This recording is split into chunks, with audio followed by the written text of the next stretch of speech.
a global pandemic really does ask people to change and adapt a lot.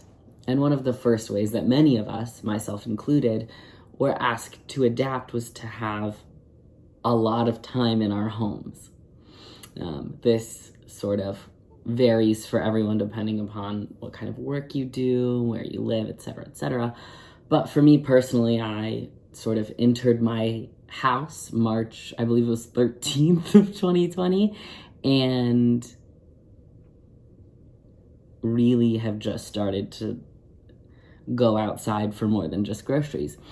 And all this time inside gave me a lot of opportunities to learn new things. I, of course, like many other people I've seen, started a lot of different hobbies that I did not keep up. I started painting. That did not go well. I'm not a painter, and that's just something I had to accept pretty early on in the pandemic. But I learned all sorts of things, and none of them really stuck except for embroidery. I don't know why, I don't know what it is about it, but I really enjoy creating, embroidering things.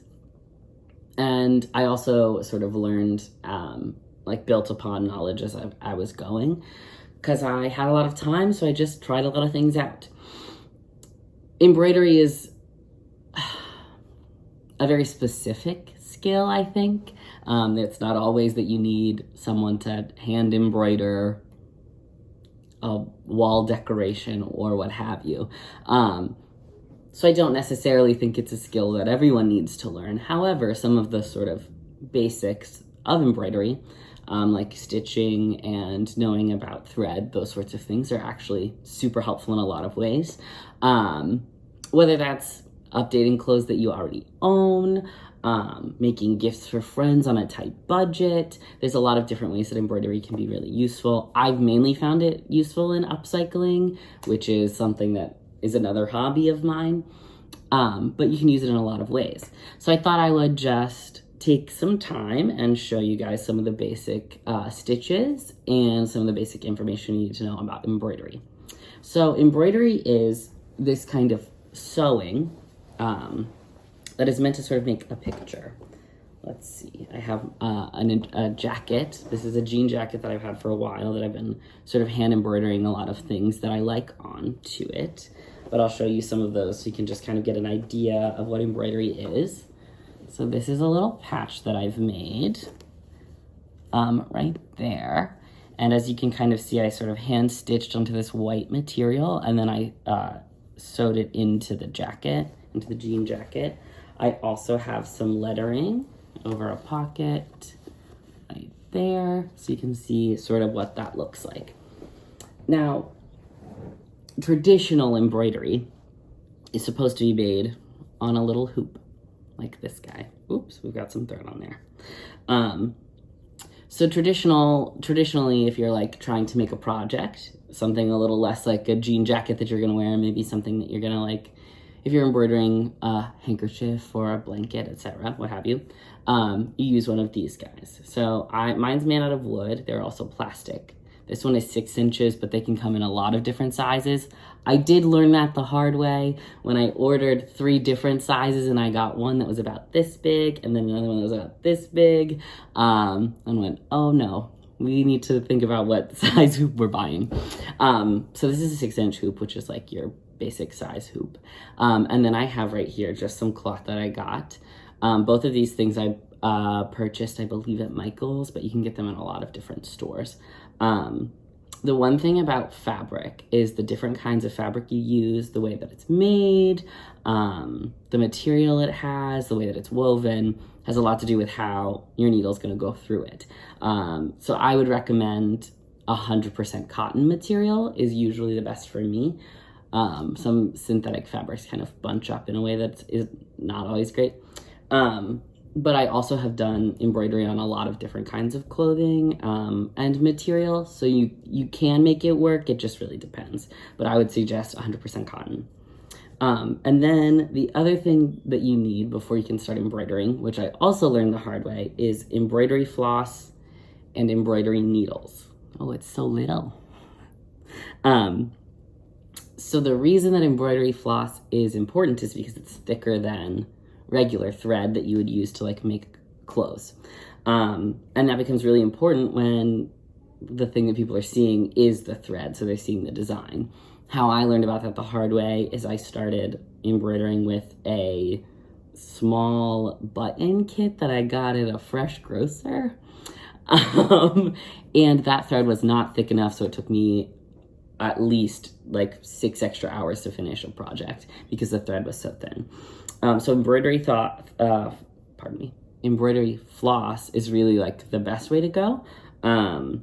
It's available in a lot of different places. I think I got this one on Etsy, but you can get it in a lot of places. It's not super expensive.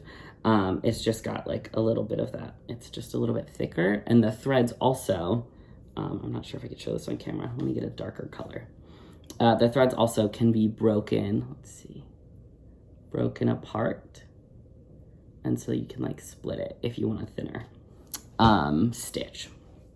So now that we've got the sort of basic ideas of what we need to do something, let's start embroidering. So I do get to cheat because I am preparing a speech, but the first step is to thread your needle. Right now I've got this blue thread. I thought it would show up better on my material, but so I've got this blue thread. This is floss. Also, I wrap them on these little things. You don't need to do this to organize your floss, but I do because I embroider a lot. Anyways, so I split that thread in half, and then I have this guy. So you're gonna thread your little embroidery needle. So the way to do that, let's see if I can get, I have another needle right here. Let's see if you can see it. I don't know how close I can get to you. You can kind of see it. There's like a little hole and you just put the thread through that, depending upon how big your needle is, and your thread depends on like how easy it is to thread it. So then to start a stitch, what we're gonna do is we're gonna show the back stitch. So what you're gonna do is you take your thread and you tie a little knot at the end, just simple, easy knot to make sure it doesn't come through. And then you're gonna poke it through the back. Just like that. And then you're gonna make a stitch. So you poke another hole right there, and then there's that. And the reason it's called a back stitch is because of the next part. So then what you do is you take your needle and you make a hole far away from your stitch, and then you go back over into, I don't think I got it in there, give me 1 second, into the last hole that you made, so that it starts to make a line, just like that. This stitch is super easy. It's super helpful if you're trying to do something like write letters, or like something that has like a lot of line work. So I'll just show you an example of some of the back stitching that I have on this jacket. So I have the word gumbo, and I backstitched that entire thing. So that's sort of what backstitching looks like in letters. And then you can also sort of backstitch all sorts of things, sort of dependent upon how much you like that stitch. I also have found backstitching is helpful if I'm doing something like when I put on that patch that I showed earlier, or like sewing a patch onto something. A backstitch is a really easy way to go around the outside and secure something, both either on the inside of a garment or the outside of a garment, which is really good if you've got like a hole in your jeans or something. The other stitch I'm going to show you is called a satin stitch. Satin stitches are more common for larger pieces, and they're also very good for things like if you're trying to make a shape. So let me see if I can find this guy for you. Give me 1 second. Here we go. So I've got this little guy, and his glasses I did a satin stitch with, so that I wouldn't have sort of the texture that you get with a back stitch. So what you're gonna do with a satin stitch is you're gonna start the same way. You go in, and then you go across, And then what you're going to want to do is take your needle right under the first hole you made, pull it through, and then go right under on that side so that it kind of lines up together. So let me do one more stitch of that. You just go through the front and through here. Perfect. And that just sort of makes it a sort of clean space of color. So both of those stitches could be used to make all sorts of craft projects if you're interested in doing that. It could also be used to repair clothes like I was talking about, or even more creative ways that I've probably not even thought about.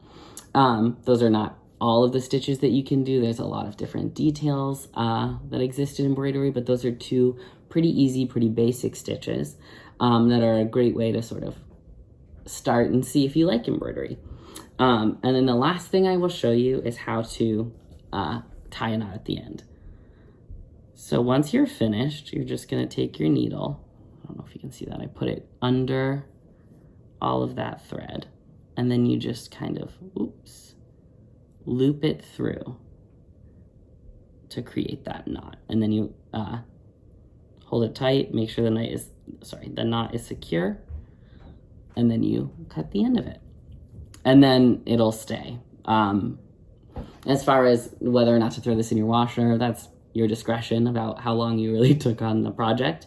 But anyways, that's some of the things that I learned about embroidery. I hope you try it out and maybe you'll like it.